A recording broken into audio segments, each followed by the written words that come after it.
টিটাগড় থানার ব্যারাকপুর পৌরসভা ২ নম্বর ওয়ার্ডের অন্তর্গত কালিয়া নিবাস এলাকা থেকে উদ্ধার হলো কুখ্যাত দুষ্কৃতী হান্নান কাজীর মৃতদেহ। অভিযোগ, গতকাল রাতে বাড়ি ফেরার সময় একটি 4 চাকা গাড়ি তাকে ধাক্কা মারে। গাড়িটি পুনরায় ঘুরে এসে সেই যুবককে আবারও ধাক্কা মারে। ঘটনাস্থল থেকে তাকে প্রথমে ব্যারাকপুরের একটি বেসরকারি হাসপাতালে নিয়ে যাওয়া হয়। সেখান থেকে তাকে ব্যারাকপুর BN বসু মহকুমা হাসপাতালে নিয়ে গেলে চিকিৎসকরা মৃত বলে ঘোষণা করে। প্রত্যক্ষদর্শী এক যুবকের দাবি, এটি দুর্ঘটনা নয়, হান্নানকে গাড়ি ধাক্কা মেরে খুন করা হয়েছে।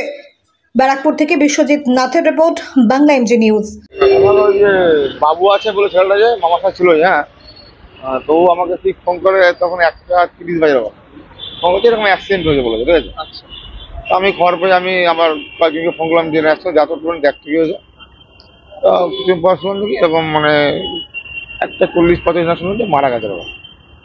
তো যা সিমটম দেখলাম একটা অ্যাক্সিডেন্ট না, ওটা আমার সাথে অ্যাক্সিডেন্ট হওয়ার জন্য গাড়িতে 4 চাকা মানুষ ছিটিয়ে পড়বে কি সেচেরে যাবে, একটা যেটা হয় মানুষ।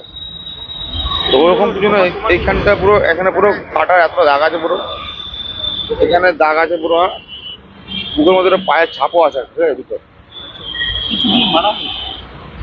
আমার সম্ভবত মারা হয়েছে মনে হচ্ছে।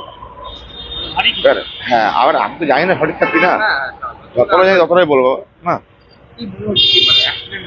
আমার তো মতো অ্যাক্সিডেন্ট হয়নি মনে হচ্ছে, মারা হয়েছে।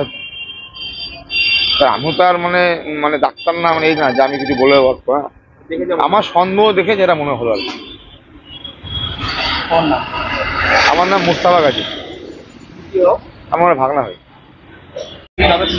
হ্যাঁ, আমার সাথে আমরা রাস্তাতে হেঁটে হেঁটে যাচ্ছিলাম। আমার একটা শিশু স্কুল আছে, স্কুলের পাশে রাস্তা দিয়ে যাচ্ছি, নর্মাল রোড।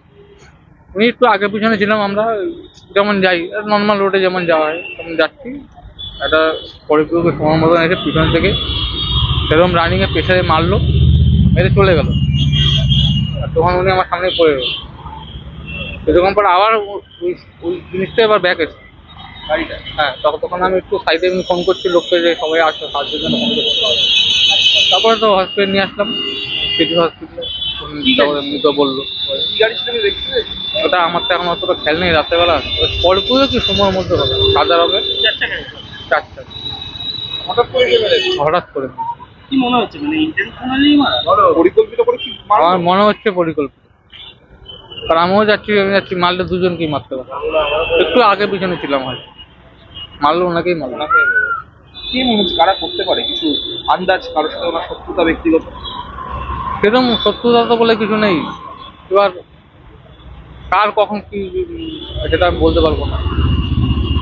আমার মনে হচ্ছে না এটা আন্দাজে হয়েছে। ইঞ্জিন যদি নর্মাল হয় মাত্র দুজনকে ধাক্কা মারতে পারতো, একা ওনাকেই মারলো কেন? তোমরা কি হেঁটে? আমরা হেঁটে যাচ্ছিলাম, নর্মাল বাড়ির সামনেও চলে গেছিলাম, মানে একটুখানি গেলেই বাড়ি চলে যাচ্ছি।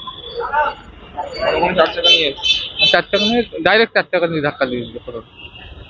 তোমার নাম? হ্যাঁ, তোমার নাম? অভিষেক নন্দী। অভিষেক নন্দী। এখানে পুরো ফাড়া, এখানটা তো পুরো মানে এই জায়গার গেঞ্জিটা পুরো এরকম ছেঁড়া ছিল, মানে হাতের টান দিয়ে, হ্যাঁ, এরকম ছেঁড়া ছিল। আর এইখানে মানে দাঁত ছিল, দাঁতের মনে হয় আর কি। আমাদের বুড়ি বেঁচেছে না, এরকম মনে হয়ে যাবে, রাস্তাতে হতে পারে আর কি। অনেকদিন আগে এরকম বলতে পারছি আমি না। স্পটে ছিল হচ্ছে কি বাবু, ঠিক আছে, ও বলছে অ্যাক্সিডেন্ট হয়েছে, ও যারা 4 চাকা মেরেছে, তারপরে আবার গাড়িটা গিয়ে 5 মিনিট আবার এটাই বলেছে ও অ্যাক্সিডেন্টটা যাই না ঠিক বলছে। আমার মনে হচ্ছে এটা অ্যাক্সিডেন্ট না, এটা আপনি যদি দেখেন, যদি বডি থাকবে না আপনি দেখে মনে হয় আমি বলবো অ্যাক্সিডেন্ট না, না অ্যাক্সিডেন্ট না।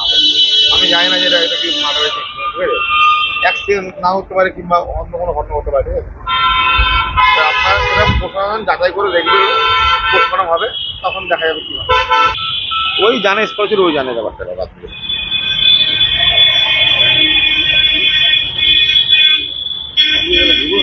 না না, ধরুন এটা ধরুন।